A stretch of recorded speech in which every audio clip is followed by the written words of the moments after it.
Hola, espero que estén ustedes muy bien. Me presento para quienes no me conocen. Mi nombre es Federico Ángeles Martínez.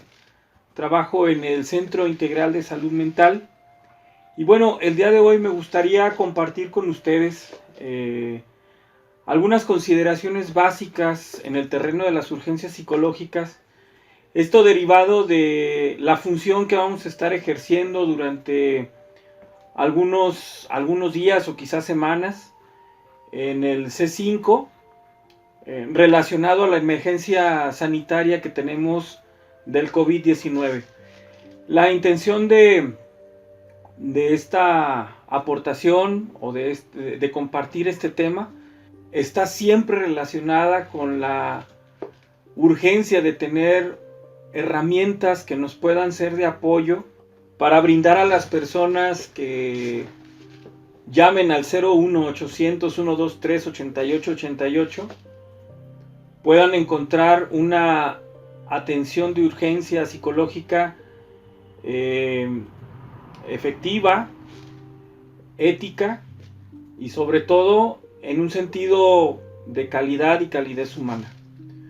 Por eso el día de hoy compartir con ustedes este tema que se llama consideraciones básicas en las urgencias psicológicas, creo tiene una gran relevancia para lo que vamos a estar ejerciendo en estas semanas próximas. Para empezar, me gustaría primero tener algunos conceptos básicos bien definidos. Por ejemplo, ustedes pueden irse apoyando de las diapositivas que van a irse presentando en orden en esta exposición. Y bueno, el día de hoy primero vamos a tratar de definir qué son los primeros auxilios psicológicos. Es la primera intervención, es la intervención psicológica en el momento de la crisis emocional. Cuando una persona se encuentra en una situación complicada y habla, e incluso, miren, de hecho lo vamos a plantear desde una herramienta que nos puede servir para generar la atención psicológica en crisis por vía teléfono, como también la podemos aprovechar para replicarla o ejecutarla cuando tengamos algún paciente en nuestro consultorio, en la clínica privada o en nuestro servicio público que llegue en estas condiciones, ¿sí? El objetivo primordial de la atención psicológica de urgencia es auxiliar a la persona en el afrontamiento de una crisis, lo cual incluye el abordaje adecuado de las emociones para poder así comenzar con el proceso de búsqueda necesario de un paciente o de una persona que se encuentra en una situación y pueda en un momento dado recobrar la confianza, recobrar esa situación de estabilidad que ha perdido en el momento en el que se generó alguna situación complicada para ella. También es importante definir qué es una crisis psicológica. Bueno, la crisis se puede definir como un estado temporal de desorganización. El pensamiento, no podemos llegar a pensar muy bien, tomamos decisiones impulsivas. Creo que todos nosotros en algún momento dado hemos tenido una crisis psicológica. Cuando perdemos a un ser querido, cuando sucede un evento o una situación que no esperábamos, cuando entramos en un terreno, por ejemplo, en un nuevo trabajo, quizás al momento de intentar acoplarnos o de intentar adaptarnos, vamos a atravesar por un momento de crisis. Entonces, quedamos que la crisis psicológica es un estado temporal de desorganización. Se caracteriza principalmente por la dificultad o la incapacidad de la persona para afrontar acontecimientos generalmente inesperados. Bien, ahora vamos a ver qué es la contención emocional. La contención emocional como una herramienta para la atención en crisis de urgencia, ¿sí? Bueno, la contención emocional está relacionada principalmente con dos mecanismos o acciones que comprenden los siguientes. La primera es la actitud de reconocer la fragilidad del otro. Es decir, como les comentaba hace un ratito, todos hemos en algún momento dado sufrido alguna situación complicada en nuestras vidas, ¿sí? En algún momento dado hemos perdido algún familiar querido, nos hemos sentido de la fregada, hemos tenido condiciones, por ejemplo, depresivas o ansiosas, relacionadas o derivadas de alguna situación que nos ha sucedido. Lo primero que creo debemos de tener en cuenta y debemos ser muy honestos es reconocer que también nosotros hemos sido frágiles, ¿sí? Que esta fragilidad que el otro me presenta cuando habla y me dice que le ha sucedido una situación, que ha perdido algún familiar, que le corrieron del trabajo, que no tiene como, por ejemplo, una relación muy favorable con sus hijos y se acaba de pelear o acaba de dejar la casa. Creo que lo básico es reconocer que en el otro hay una fragilidad y reconocer también que yo también he sido frágil, que en algún momento dado esto me ha pasado a mí. Y esto va un poquito más allá del concepto de empatía, ¿no? De ponerse en los zapatos del otro. No es una crítica mala onda a la empatía, pero creo que va más por el lado de reconocer que hemos sido frágiles en algún momento dado de nuestra historia.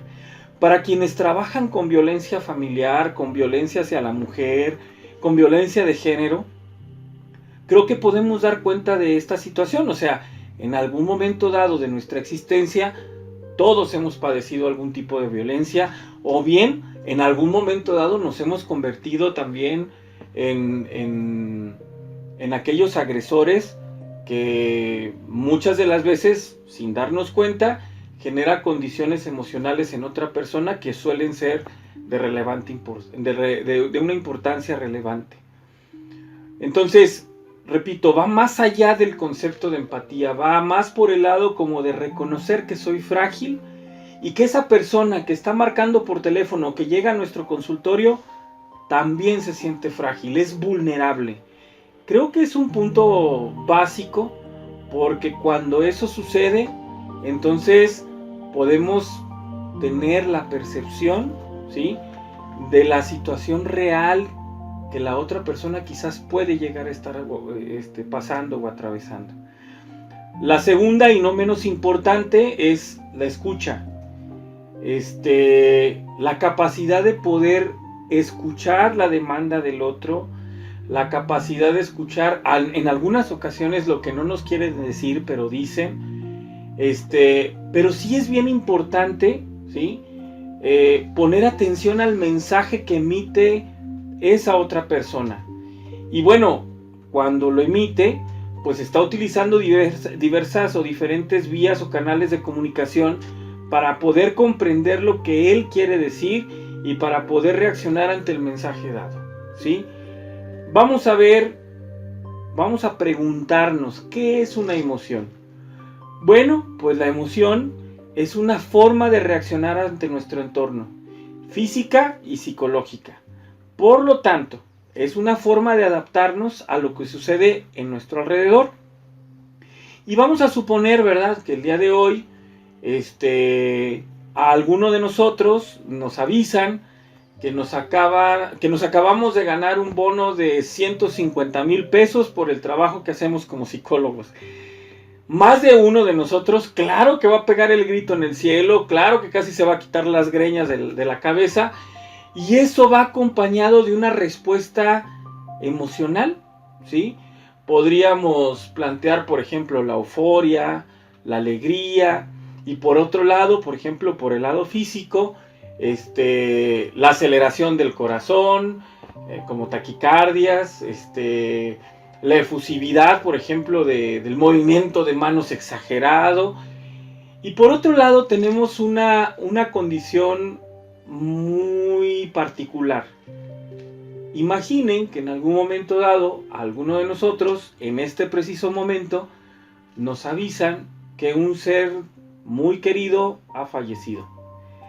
Creo que la respuesta, por ejemplo, muy común, sería que si recibimos la noticia, quizás empecemos a no poner atención en lo que estamos compartiendo el día de hoy. 2, quizás te sobrevenga por ejemplo, llanto, que empieces a gritar, que empieces a tener condiciones también o manifestaciones físicas, no sé, a veces hay personas que llegan a desmayarse, ¿sí? Entonces, cuando hablamos de una emoción, hablamos de la forma en la que reaccionamos, ¿sí?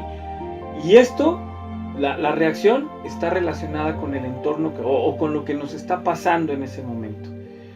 Entonces, espero que quede claro y creo que aquí ahora sí podemos pasar a en qué momento se suscita una urgencia psicológica, ¿sí? Bueno, una urgencia psicológica, también vamos a hablar quizás de una urgencia psiquiátrica, se presenta cuando sobreviene un evento traumático. Iremos definiendo qué es un evento traumático. Es una situación generalmente abrupta que rompe, que nos quiebra, que nos fractura, ¿sí? Con toda esa cotidianidad que nosotros vivimos. Por lo tanto, genera condiciones que afectan nuestro desempeño emocional y también, ¿por qué no hablarlo, no? Nos afectan en nuestro desempeño físico. Las personas a veces se encuentran con una, no sé, energía disminuida, no tienen ganas de ir a trabajar, no hay las ganas, por ejemplo, para poder hacer cosas básicas en la casa. Vamos a ver algunos ejemplos relacionados con un evento traumático. Bueno, tenemos las fracturas o las rupturas emocionales, ¿sí? Como el fallecimiento de un ser querido, atravesar por algún divorcio o alguna separación. También tenemos, por ejemplo, a las víctimas de algún asalto, de algún rapto, las víctimas de las extorsiones, o bien las víctimas secundarias de un crimen, del crímenes de alto impacto.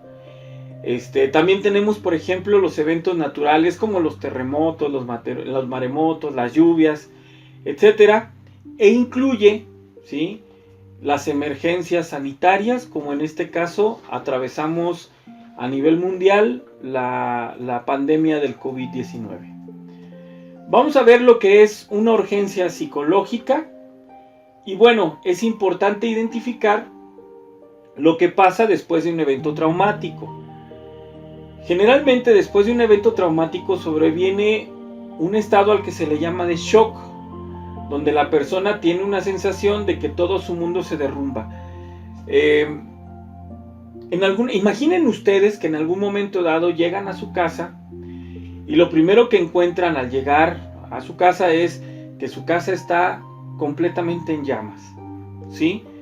En alguna ocasión tuve un paciente que lo que me comentó fue que lo único que él tuvo chance de hacer, porque ni siquiera me dijo, fue lo primero que hice, él me comentó, dice, fue lo primero que tuve oportunidad de hacer, dice, como que no lo pensé, dice, fue sentarme en medio de la calle, agarrarme la cabeza y decir, esto no está pasando, ¿sí?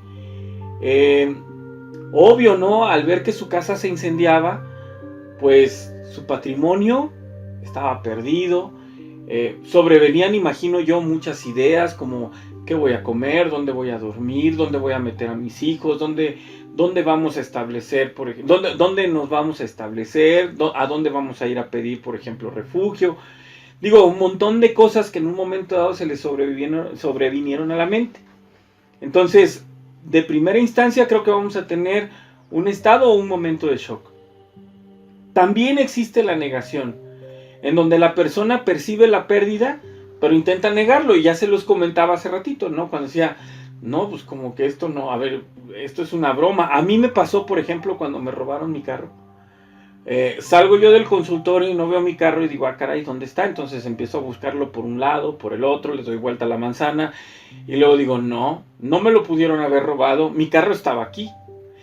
Y esa situación de la negación, es cuando nosotros percibimos esa pérdida, pero intentamos negarlo. Es algo bien cañón, a veces lo percibimos como si fuera un sueño, y me acuerdo de algunos pacientes que me refieren, cuando les fallece un ser querido, lo primero que dicen es, pues mire, dice, lleva un año de fallecido, pero todavía pienso que esto es un sueño, pienso que en algún momento dado él me va a venir a visitar, ¿no? También hay un momento de duelo. El momento de duelo también va acompañado de llanto, rabia, esperanza intermitente de recuperar aquello que se perdió. Y estamos hablando tanto de personas como de cosas. Sobreviene una situación en donde las personas empiezan a buscar, se inquietan, se muestran ansiosas y angustiadas. Y esto lo puedo como ejemplificar cuando hay alguna separación, cuando una pareja se acaba de separar. En ocasiones alguna de estas partes de esta pareja empiezan a decir, no, es que no puedo vivir sin ella. No, es que ¿qué voy a hacer yo aquí solo? Y entonces empiezan a hablarle a la otra persona y decirle, mira, entiendo, discúlpame, la regué, esto no es así. Y quizás esa otra parte le dice, ¿sabes qué? Ya no me vuelvas a marcar, no me vuelvas a buscar, ya no quiero nada contigo. Y entonces otra vez esa persona incluso es capaz de ir a su casa a buscarla, de estarle mandando mensajes, de estarle haciendo llamadas y la otra bloqueándolo y la otra quizás hasta demandándolo por acoso y el otro no va a entender. Es que llega el momento en donde esta búsqueda se hace, se carga de condiciones ansiosas, de angustia, de inquietud, ¿sí? Bien, por otro lado vamos a ver cuáles son las condiciones psicológicas que se presentan con mayor frecuencia posterior a un evento traumático. Aquellos que elaboramos en el campo de la salud mental, creo que nos queda muy claro, pero sí es importante que podamos como identificar las básicas o las más comunes que pueden o que nos hemos encontrado en el terreno de la clínica. Bueno, lo primero, pues es una crisis de angustia o de pánico. Esta se caracteriza por una sensación de asfixia, mareos, temblor en las extremidades, pensamientos catastróficos. La segunda es una crisis de adaptación que está muy vinculada con los trastornos afectivos, como es la depresión, la ansiedad, y en este rubro, pues los trastornos mixtos ansiosos depresivos. También viene lo que es la crisis de estrés agudo. Y aquí nos encontramos en algo que platicábamos en la diapositiva anterior, ¿no? Cuando viene la evitación, la negación o la evocación constante del evento y los síntomas postraumáticos. Un ejemplo que puedo dar aquí es cuando las parejas se divorcian. No sé si ustedes tengan un amigo o una amiga. Cuando se divorcian o se separan o se dejan del novio. Ustedes van a platicar con ellos porque los van a ver, porque se reúnen. Y les empieza a platicar, no, pues es que fíjense que esta persona es una maldita, no hacía esto, no hacía aquello, no hacía allá, qué bueno que ya lo dejé, era mi martirio, y ¡tas! La reunión ahí queda. Te lo vuelves a encontrar o te la vuelves a encontrar una semana después y te dice, pero es que fíjate que aquel es un maldito, es una maldita, nunca hizo lo que tenía que hacer, y ¡pum! Otra vez, se termina la reunión o lo dejas de ver. Pasa el tiempo, te lo vuelves a encontrar y vuelve a lo mismo, ¿no? Obvio, está relacionada con la evocación constante del evento. Mientras esta persona no pueda asumir o no pueda digerir la situación por la que está atravesando, es muy probable que le esté evocando frecuentemente. Muy frecuentemente, muy frecuentemente. Hablamos de accidentes, hablamos de pérdidas afectivas, hablamos de divorcios, hablamos de... Es más, hasta cuando te roban un carro, ¿no? O sea, hay veces que vamos a hablar con esa persona y decimos, chin, otra vez me va a hablar de lo mismo. Bueno, lo que pasa es que esto es parte, ¿sí?, de la situación en la que se encuentra en el contexto emocional. Por otro lado, también vamos a encontrar sentimientos de inseguridad o indefensión. Recordemos que el evento traumático es una situación que rompe de forma abrupta, que nos fractura. Y obvio, en ese preciso momento, como personas nos sentimos inseguras. Hemos perdido el control de las cosas, entre comillas. Imaginen ustedes que llegan a su casa y lo primero que ustedes encuentran al abrir la puerta es un revoltijo, la ropa por allá, los calzones de este lado, las cosas todas volteadas. Se supone que ante una situación de un robo domiciliario, lo primero que vas a decir es, chale, entraron a mi casa, vieron mis fotos, saben qué tipo de calzones uso y qué color de calzones, por ejemplo, usa mi esposa, usa mi hija, usa mi novia. Nos rompe al grado de perder nuestra seguridad. Nos rompe, nos fractura, nos deja en un lugar de indefensión, en donde todo puede llegar a pasar. No es poco probable que después de una situación como las que le comento, la familia empiece a poner, por ejemplo, una alarma de seguridad en casa, suba los barandales o suba las bardas de la casa, porque lo que genera el evento de un robo domiciliario es la pérdida de seguridad. Y lo que uno intenta recuperar, pues es eso, es la seguridad, ¿sí? Entonces, recordemos que un evento traumático nos va a llevar incluso a tener sentimientos de inseguridad e indefensión que la persona tendrá que empezar a recobrar poco a poco. Conforme vaya pasando los días, conforme vaya tratando de asimilar, conforme vaya generando acciones, se va a ir como recobrando esta parte de la seguridad. Y créanme que el estado de indefensión es una situación de veras que afecta mucho a las personas. Bien, es importante, aquí ya empiezan los tips, ¿verdad? Descartar algún trastorno médico, ¿sí? Es importante indagar acerca de enfermedades cuando recibamos una llamada o nos llegue un paciente en la clínica privada o en la clínica pública, en la práctica clínica, perdón.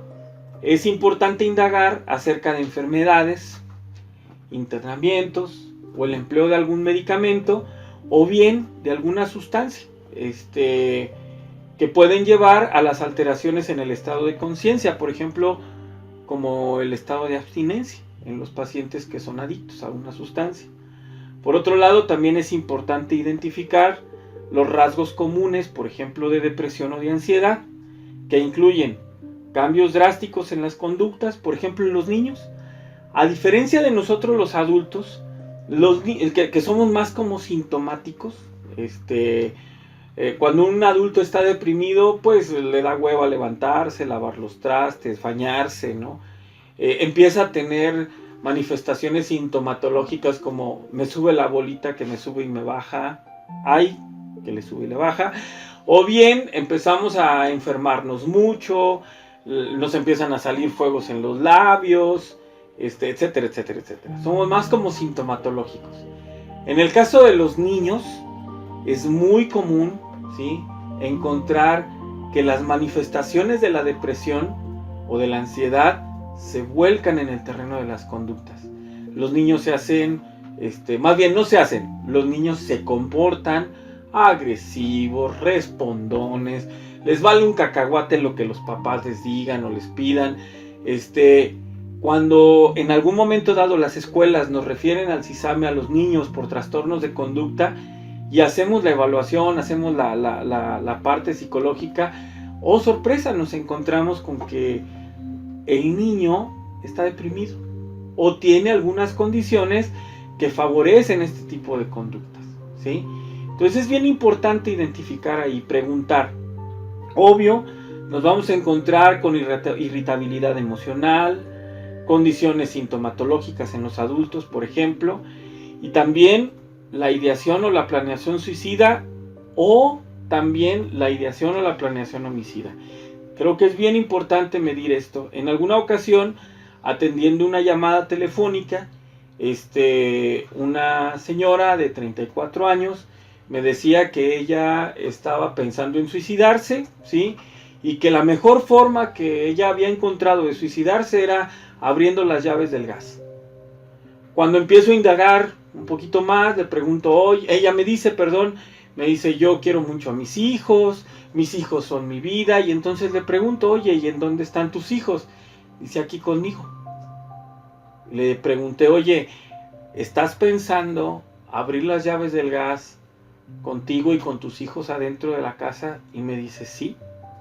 Entonces, tenemos que indagar, ser muy curiosos para poder identificar si aparte de la ideación suicida existe también una ideación homicida y viceversa, ¿sí? Bien, vamos a los factores de riesgo que presentan, por ejemplo, la depresión, ansiedad y el suicidio. En primer lugar, los voy a citar, ustedes están apoyando de la lámina. Por ejemplo, factores de riesgo de depresión, ansiedad y suicidio. Mujeres. La mayor incidencia de ideación o intentos suicidas se encuentra en las mujeres. De acuerdo a la OMS, ¿sí?, las mujeres son más susceptibles a padecer depresión. Por lo tanto, estamos hablando de que un factor depresivo más un factor ser mujer nos dispara, ¿sí?, nos dispara el riesgo, por ejemplo, de un suicidio. Obvio, las relaciones interpersonales caóticas, la persona que está peleada con fulanita, con sultanita, con perenganita, que en todos lados trae broncas, bueno, ese es un factor de riesgo. El consumo de sustancias o las adicciones, el pobre funcionamiento individual, familiar, laboral, etc. Una persona que tiene problemas con su familia, que frecuentemente está brincando de un trabajo a otro, que aparte tiene una condición de adicción, pues bueno, creo que los factores de riesgo aumentan. Que haya pasado por un evento traumático, ¿sí?, la pérdida, por ejemplo, de un ser querido, que se haya divorciado. Aquí viene lo de las pérdidas afectivas. Que padezca alguna enfermedad terminal, como cáncer, o que padezca VIH, o que tenga una enfermedad crónica. Bueno, este es un factor que en muchas de las ocasiones suele ser pieza fundamental para que detone una condición de depresión o bien la ideación suicida, ¿sí? Otro factor de riesgo, bueno, asumimos también que en algún momento dado tenemos que identificar si hay algún trastorno mental, en este caso hablando de depresión, ansiedad o trastornos esquizofrénicos, que en estos diagnósticos son más frecuentes los intentos suicidas o la planeación, más bien los intentos suicidas, ¿sí? Obvio, ya habíamos dicho, las adicciones. Hay otro trastorno que también se identifica como factor de riesgo, que es el trastorno bipolar. Los intentos previos, cuando la persona nos dice que en algún momento dado, si tú, por ejemplo, en algún momento le preguntas a una persona, oye, ¿has pensado en suicidarte? Y quizás te vaya a decir no.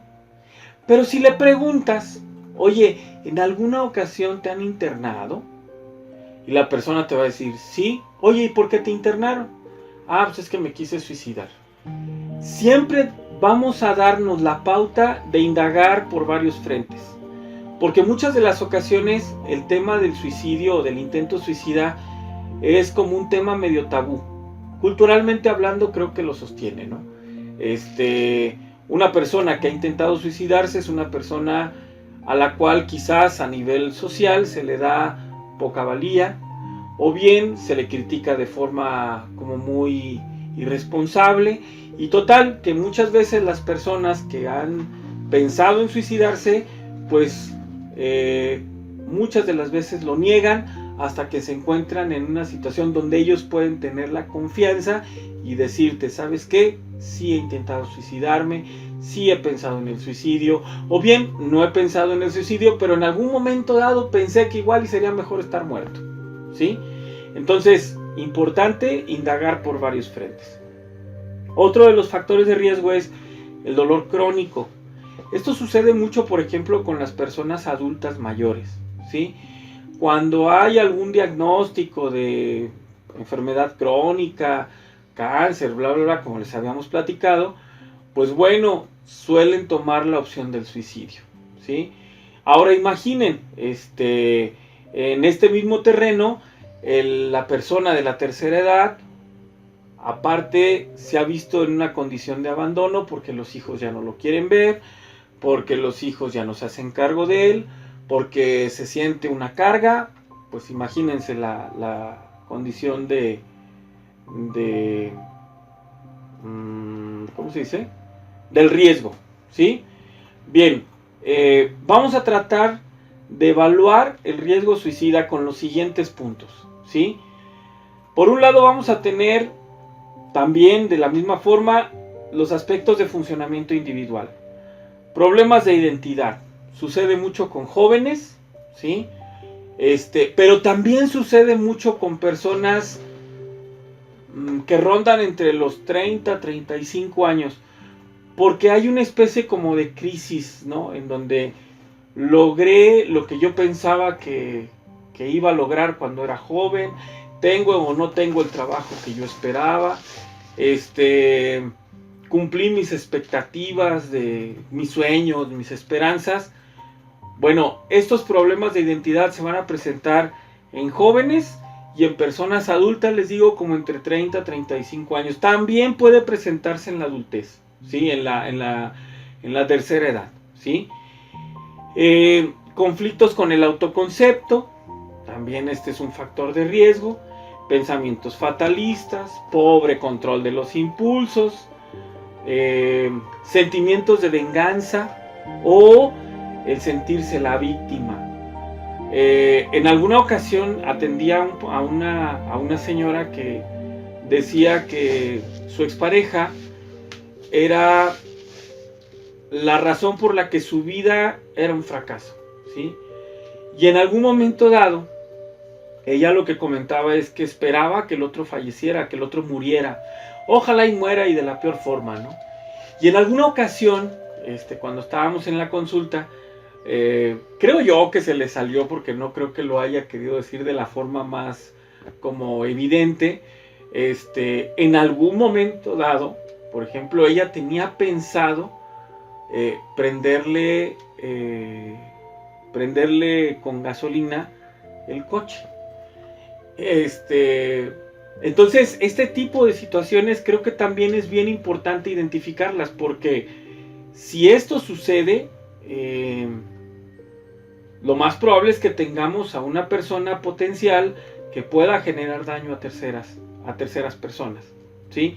Sentimientos de desesperanza, pobre tolerancia a la frustración, distorsión en su contacto con la realidad. Y aquí, por ejemplo, tenemos los trastornos depresivos con síntomas psicóticos, el consumo de sustancias, que también la persona que las consume en algún momento dado puede fugarse de la realidad y generar un acto de suicidio o de homicidio. Pues claro que también es probable, ¿sí? La pobre capacidad de adaptación y, obvio, ¿no? Aquí vienen otra vez las relaciones caóticas, familia y amistades. Bien, vamos a ver lo que es el ejemplo de un riesgo suicida. Si ustedes se fijan en la lámina, tenemos edad de 18 a 24 años o una persona mayor de 60. Sexo, mujer. Acorde a las estadísticas, de entrada, ¿una mujer es más susceptible a la depresión? Sí. ¿Una mujer tiende más a intentos suicidas? Sí. Está más o menos en el rango de entre 4 o 5 intentos suicidas antes de que una mujer o se mate o deje de hacerlo, ¿sí? Por lo tanto, estamos una mujer de 18 a 24 años de edad o bien una mujer mayor de 60 años. Estado civil, divorciada o viuda, ¿sí? Relaciones interpersonales, inestables, recientemente se divorció. Dinámica familiar, hubo violencia, es caótica con la familia nuclear y también es conflictiva con sus hijos. Aspectos sociales, comienza a aislarse, dejó de salir. Si nosotros nos ponemos a ver de acuerdo a los factores de riesgo que vimos anteriormente en las dos láminas, nos vamos a dar cuenta que el riesgo de esta mujer para que tome una decisión de suicidarse es muy alto, ¿sí? Y en esta siguiente lámina podemos ver lo que es el riesgo suicida. Tenemos en primer lugar, si ustedes se fijan en color verde, la idea suicida. Y podríamos decir, es un riesgo bajo. Pero cuando juntamos mujer, 60 años, viuda, con relaciones caóticas, entonces el riesgo suicida nos puede llegar a aumentar. Tenemos como base la idea suicida, posteriormente viene la amenaza suicida, viene el intento suicida y luego pues la suicidación, ¿sí?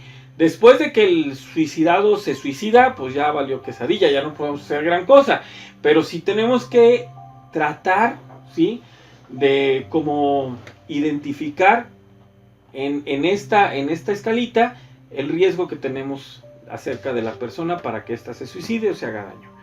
Es importante tomar en cuenta los factores anteriormente citados, como la edad, género, su contexto familiar o social, la historia de vida, sus antecedentes heredofamiliares o acontecimientos recientes que hayan marcado en algún momento dado la vida de esta persona, ¿sí? Bien, vámonos al riesgo suicida. Regresamos. El intento suicida se presenta más en trastornos psicóticos y en trastornos afectivos. Regresamos. Trastornos depresivos y esquizofrenia, por ejemplo. Descontrol de impulsos en pacientes que son diagnosticados con estrés agudo o alguna condición de organicidad. El riesgo suicida se presenta mucho más en las personas que mantienen una inestabilidad emocional bastante frecuente o bien que se autolesionan. Y aquí quiero hacer una especie como de paréntesis. No toda, por ejemplo, hemos visto que los chamacos se andan cortando la piel en los brazos, en las piernas, y muchas de las veces cuando nos llegan al CISAME nos llegan referidos por parte de la escuela como intento suicida. Y no, muchas de las veces lo que los adolescentes o los jóvenes quieren hacer, o incluso los adultos, ¿no?, queremos hacer, pues es como liberar esa tensión emocional, ¿no? Cuando mis papás están peleando frecuentemente, lo que yo encuentro es agarrar un cúter y cortarme, porque al momento que yo me corto, siento que toda esa condición emocional mejora, me siento más tranquila, y es válido, ¿eh? No todo el autolesionismo es sinónimo de intento suicida. Claro que es importante checar si el autolesionismo se ha vuelto crónico y de qué forma se lesiona la paciente o se lesiona el usuario. Ahí creo que es importante identificar esta parte. Bueno, algunos aspectos obligados a interrogar con un paciente que nosotros identifiquemos que tiene ideación o planeación suicida, ¿sí? Derrumbar el mito de que si yo le pregunto si se quiere suicidar es porque le voy a dar ideas para que se suicide. No, eso es falso. Creo que todos como trabajadores de la salud mental lo sabemos, ¿sí? Por lo tanto, aquí estas preguntas que se deben de hacer, y bueno, no es que lo diga el FEDE, ni es que lo diga cualquier otro psicólogo, estas son recomendaciones de la OMS, ¿sí? ¿Has pensado que estarías mejor muerto o has deseado morirte? ¿Has querido hacerte daño? ¿Has pensado en el suicidio? ¿En algún momento dado has planeado suicidarte? Yo le comentaba en alguna ocasión a una colega que cuando nosotros abordamos el tema del suicidio o hacemos el abordaje emocional, lo mejor que podemos hacer es tratar de hablar con estas personas como si tuviéramos ya una relación establecida con ellas. Si somos muy cuadrados y le preguntamos, a ver, disculpe, perdóneme usted, pero indíqueme cuánto tiempo usted hace cuánto tiempo usted ha pensado en el suicidio, pues lo más probable es que la persona se sienta como cerrada y no le permitamos o no le demos la oportunidad de sentirse cómoda con nosotros. La mejor recomendación que yo puedo hacer es, tú tranquilo, trata de hablarle como si estuvieras con una persona conocida, y esto creo que te puede favorecer la apertura de esta persona para que te cuente las cosas, ¿sí? Bien, vamos a tratar de evitar algunos puntos. Evitemos minimizar las fantasías de muerte. Oye, es que fíjate que he pensado suicidarme, y de repente le dices, ¿pero cómo? La vida es hermosa. Oye, ¿sí? Si la persona ha intentado suicidarse o está pensando en suicidarse, es porque no ve que la vida sea hermosa. Punto. ¿Sí? O aquella aseveración más común, ¿no? Hombre, pero ¿por qué piensas eso, hombre? Si para suicidarse de veras debes de ser un cobarde. Bolas, ¿sí? Cuando tú minimizas las fantasías de muerte y se las expresas a esa persona, lo primero que estás haciendo es poniéndole una barrera entre tú y lo que él te quiera replantear a ti, ¿sí? Se va a cerrar ese canal de comunicación. 2, que nosotros no refiramos oportunamente puede ser fatal. En alguna ocasión, comentando con una colega, me decía que un alumno le había comentado que se quería suicidar. Ella, pues bueno, cuando me comenta me dice, no, yo le dije que tranquilo, que las cosas se iban a solucionar, que tuviera fe en Dios. Y pues de entrada puedo identificar 2 cosas importantes. Yo no estoy seguro de si las cosas van a mejorar, entonces no tendría por qué plantearle que las cosas van a estar mejor, ¿sí? Total, para no hacerles el cuento largo, ¿sí? El chavo se fue a su casa, ella se quedó muy tranquila, la colega esta, y mole doña María, al siguiente día le dijeron que el chavo no podía ir a la escuela porque estaba hospitalizado, pues tuvo un intento suicida, ¿sí? Entonces, sentir que a veces somos omnipotentes y que nosotros podemos hacer bien nuestro trabajo, bien chingón, créanme que no es algo que nosotros podamos recomendar. Debemos evitar al 100% este tipo de situaciones, este tipo de conductas en donde nosotros creemos que podemos ser bien chingones y por ese simple hecho ya la hicimos, ¿sí? Por lo tanto, también debemos evitar no tomar medidas precautorias que salvaguarden la integridad del usuario, la integridad de la familia del usuario y en un momento dado también nuestra propia integridad, ¿no? Cuando estamos frente a frente con un paciente en la clínica. Entonces, 4 aspectos que debemos tomar en cuenta para evitar, ¿sí? Bien, vamos a ver algunas consideraciones como para la atención en crisis. Lo primero que debemos hacer es dimensionar la situación y tenemos la obligación de evaluar los riesgos. Bueno, no solamente vamos a evaluar los riesgos para el paciente, lo decíamos en la lámina anterior, también es necesario evaluar el riesgo para las familias, para el personal de salud que trabaja, para las personas que están en la sala de espera en nuestra clínica, o bien para nosotros mismos como profesionistas de la salud mental. Tenemos que indagar de qué fue lo que desencadenó la situación. Es necesario que nosotros sepamos qué lo detonó, lo que generó la crisis. Y es importante buscar unas redes de apoyo. Tendríamos que buscar de la forma más férrea, intentar obtener información de algún familiar, de algún ser querido o de algún amigo en el que esta persona confíe. Y ojo, si estamos en una tensión, en crisis, no podemos soltar al paciente hasta que tengamos asegurada la situación, ¿sí? A menos que este paciente se te aviente, por ejemplo, con una navaja, un cuchillo o algo así, o sea, ahí sí córrele, ¿sí? Pero, ¿sí? De entrada, eso debimos de haberlo identificado antes, ¿me explico? Cuando nosotros le preguntamos, ¿has pensado en suicidarte? Y si te dice, sí he pensado en suicidarme. Oye, ¿de qué forma lo has intentado hacer o de qué forma lo has pensado hacer? Es que me he querido cortar las venas. Oye, ¿y tú tienes algún instrumento con el cual ya quieras o estés planeando hacerte daño? Y en ese momento, si te responde sí, le tienes que preguntar, ¿qué instrumento es? ¿En dónde está? ¿Dónde lo guardas? ¿Sí? ¿En dónde lo portas? O si lo portas o algo así, con la intención de identificar los riesgos. Esto es tratar de identificar un riesgo, ¿sí? Es importante también conocer si consume algún medicamento o alguna droga. Bien, es muy importante, fíjense bien, muy importante, preguntar si hay ideas homicidas, Y para indagar esto le puedes preguntar a la paciente o a la persona, ¿culpa usted a alguien de lo que le pasa? ¿Y es necesario que esa persona pague por lo que está pasando usted? ¿Sí? 2. Proteger a los niños, ancianos y personas vulnerables, a quienes estarían en riesgo. 3.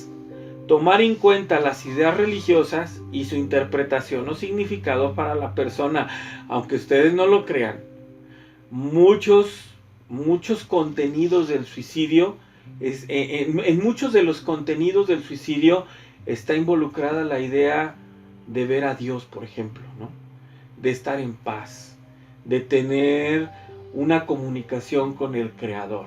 Aunque ustedes no lo crean, está muy metido ahí en el contenido este carácter religioso de creencias. Bien, la escucha es la mejor forma en la que nosotros podemos acompañar, queridos psicólogos. La escucha. La escucha nos permite acompañar. Vamos a tratar de evitar anular al otro, como lo que les comentaba. Oye, fíjate que estoy muy triste porque mi novio me dejó. No, hombre, pues si tú estás re bonita, te vas a conseguir un pelado mejor. El otro era un canalla, era un maldito. Espérate. Ella está llorando por ese canalla maldito. Y ella se siente mal por él, ¿sí? Trata de evitar anular al otro, ¿sí? 3. Vamos a evitar dar consejitos, ¿sí? Que yo emita mi consejito que a mí me sirvió es punto y aparte. También vamos a tratar de evitar externar nuestros propios juicios o nuestros propios prejuicios, ¿sí? Y 4, vamos a tratar de evitar terminar contando nuestra propia historia, ¿no? El paciente o la persona que te habla por teléfono, quien acude a consulta, termina chutándose la historia de tu vida. Ojo, eso es algo que debemos evitar, ¿sale? Bien, ya para terminar, vamos a tratar de ser sensibles, ¿sí? Recuerda que la situación por la que pasan estas personas, y bueno, no solamente ellas, en ocasiones resulta difícil de explicar y de comprender. Cuando una persona llega en crisis, lo más probable es que no sepa explicarte por qué se siente así, o por qué se siente de la chingada, o por qué está tan encabronado, o por qué quiere partirle su madre a alguien. Él o ella, no, quizás es muy probable que no pueda explicarte ni entender esa situación. 2, debemos ser muy prudentes. Recuerda que reaccionar de forma visceral tiene mucho que ver con nuestra propia historia, ¿no? El sacar nuestros argumentos, nuestros juicios, nuestros prejuicios. 3, necesitamos referir el caso a las instituciones pertinentes. 4, asegura la situación en la medida de lo posible, ¿sí? Esto es algo que vamos a estar machacándolo. Tendremos, mejor dicho, que asegurar la situación. Vamos a ver algunos tips relacionados con la intervención telefónica. Vamos a tratar de averiguar la situación y dejemos que la persona se desahogue. Obvio, cuando ella te está platicando, tú ya estás tratando de identificar esos factores de riesgo, ¿sí? Si se acaba de divorciar, si se peleó con sus papás, si está consumiendo algo. Si no te lo dice en el discurso, obvio lo vas a tener que preguntar. Por eso es importante poner atención al discurso, ¿sí? Y sobre todo, hagámosle saber que nosotros estamos para escucharlo o escucharla, ¿sí? Vamos a tratar de investigar en dónde está, si está solo, si está sola, si existe la posibilidad de un suicidio, si tiene algún instrumento para hacerse daño, si ha pensado en hacerle daño a alguien. Son situaciones que nosotros tenemos que preguntar y ser muy curiosos y no, ¿cómo decirles? No bajar la guardia al respecto. Tenemos que ser siempre muy, muy atentos a esta situación, ¿sí? Y también investigar si esta persona ha consumido alguna sustancia o bien está tomando algún tratamiento farmacológico, ¿sí? Siempre es importante, fíjense bien, mantener a la persona siempre al teléfono. Siempre. No cuelgo hasta que yo tenga asegurada la situación. No cuelgo hasta lograr nombre, dirección, teléfono, algún dato de algún familiar o amigo de confianza, y sobre todo hay que confirmar o ratificar ese número de teléfono. Vamos a suponer que hay una persona que te dice que se siente de la chingada, que se quiere suicidar, y te dice, oye, fíjate, dame el nombre de algún familiar. Ah, sí, Petrita Gómez, y su teléfono, 162037. Y tú te quedas con esa idea, ¿sí? Y no corroboras la información, y no la ratificas. ¿Qué crees que es lo que nos pueda suceder? En primer lugar, ¿puede ser una llamada falsa? Sí, puede ser una llamada falsa. Por lo tanto, estás desgastándote en ese sentido.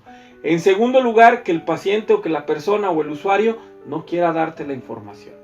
Si no la ratificas, si no la confirmas, te vas a ir con la idea, y si el otro se va y de veras tiene la situación, más bien tiene la intención de suicidarse, es muy probable que suceda. Cuando tú estás al teléfono, al momento de preguntarle, tienes que hacerle saber que es muy importante que te aporte los datos para poder apoyarle, ¿sí? Sea con un servicio de ambulancia, sea con un servicio, por ejemplo, de patrulla o de policías, o sea también la oportunidad de que algún familiar o amigo pueda acompañarlo o acompañarle en el lugar, ¿sí? Fíjate que es muy importante. Es que no te quiero dar mi nombre. Para mí es muy importante tenerlo, porque es la única forma en la que yo te puedo apoyar.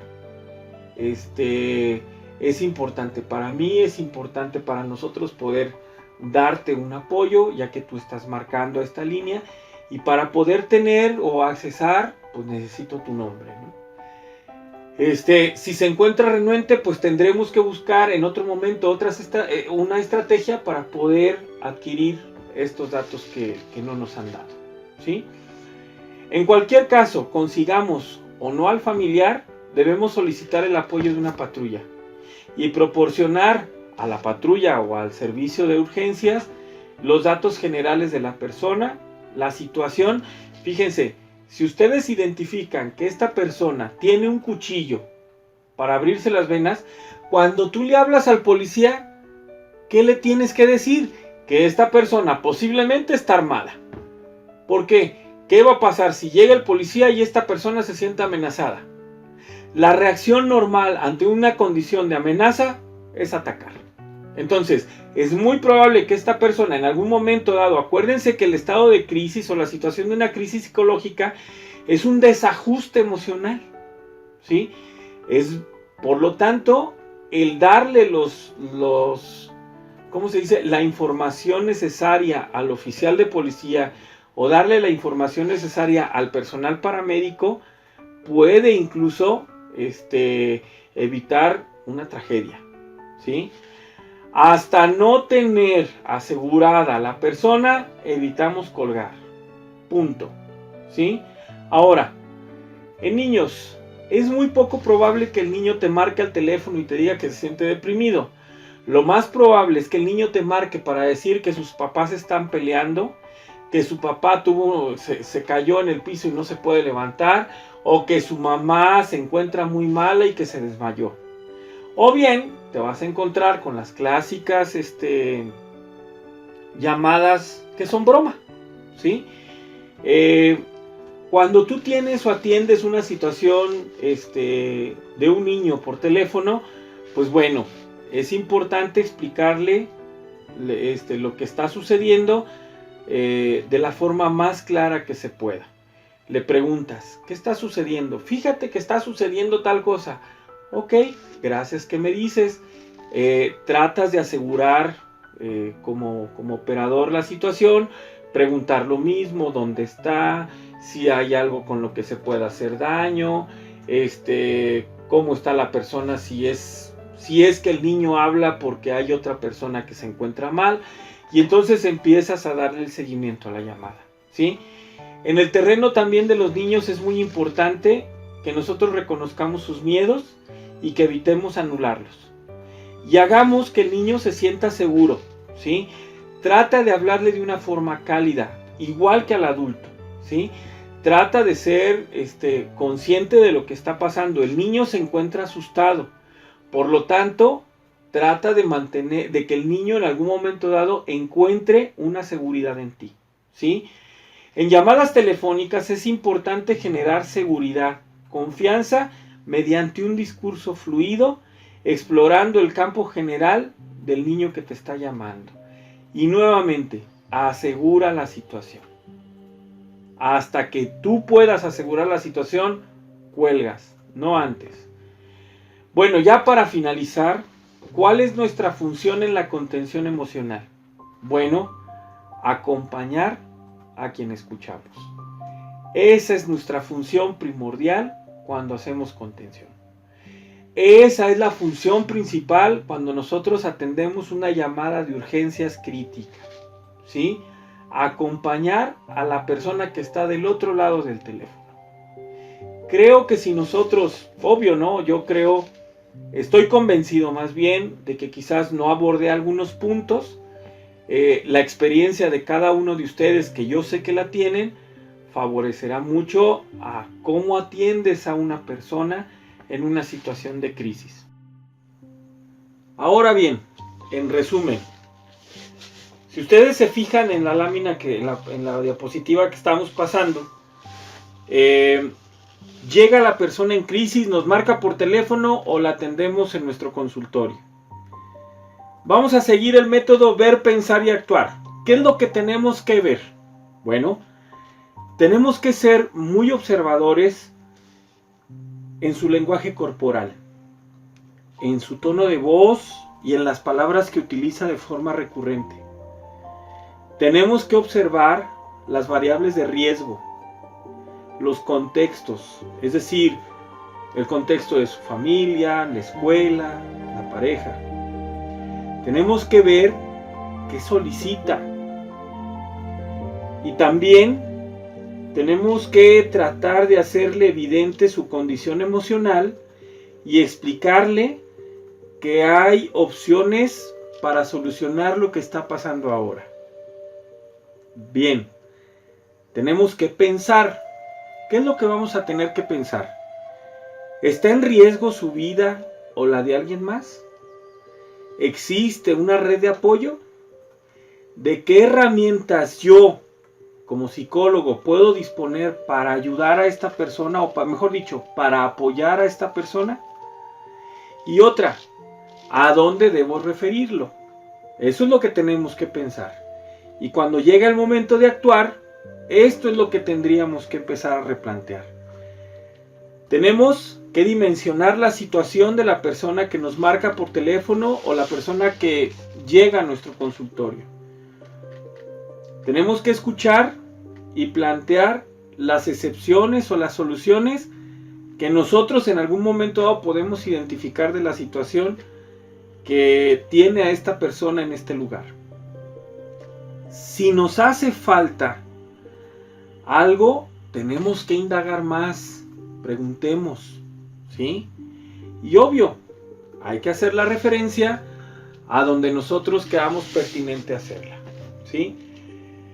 Bien, esto es lo último y la verdad quiero agradecerles el tiempo, la oportunidad de poder compartir con ustedes esto, la oportunidad de ser parte de este equipo de trabajo de salud mental ante situaciones como las que nos están ocurriendo en estos momentos, ante la pandemia del COVID.